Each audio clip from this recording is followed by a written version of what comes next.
Welcome to the city of Catbalogan, ang kapital han probinsya han Samar. May dariko nga kadagatan. Sanglit diri urusahon nga kaagsuban nga panginabuhi han mga tawo dinhi, amo an panagat. Tungod dinhi, nahunahunaan namon nga himuon ini nga inspirasyon haamon lulutuon an marasa nga seafood pansit canton. An una nga dapat buhaton, syempre ang pagpalit han aton mga gagamiton.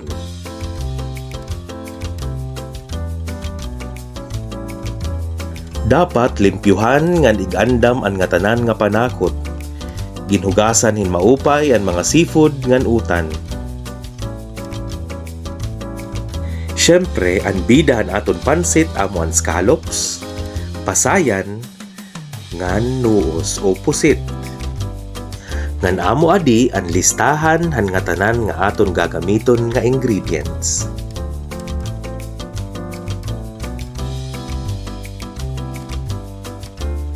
Para han proseso han pagluto, aton anay gisahon ang lasuna ngan ang sibuyas.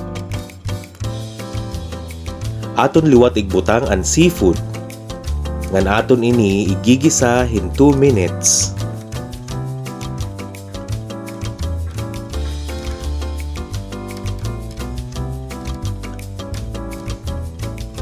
Ngan aton titimplahan hinguti nga asin, liquid seasoning, ngan syempre an paminta.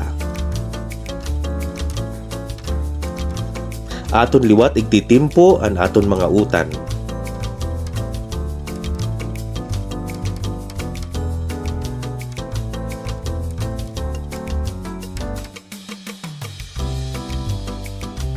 Aton liwat titimplahan ini nga aton utan. Ngan after 2 minutes, aton igbubutang an aton ginandam nga broth. Ngan aton titimplahan hinguti nga oyster sauce.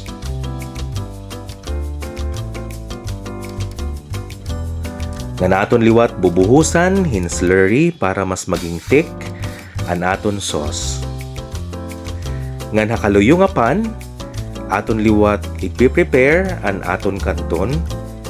Magamit kitahan salin naton nga broth, guti ay nga toyo ngan sibuyas.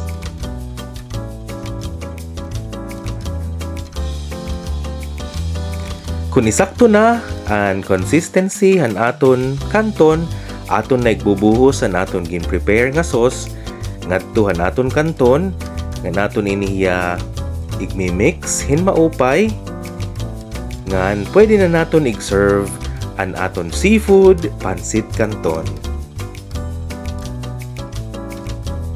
Samtang ginsasaurog naton an Men's Month, aton liwat ginkikilala ang importante nga papel han kalalakin-an ha aton sosyedad. Ang kalalakin-an may dako nga kontribusyon ha pag-ataman han pamilya, pagserbisyo ha komunidad, ngan pagbulig ha aton pag-uswag. Kaupod ang mga parapangisda nga nagpapakita gihapon hin kaisog tungod kay adlaw-adlaw hirana atubang ha kadagatan. Basi maghatag hin pagkaon para ira pamilya ngan para haiba nga tawo.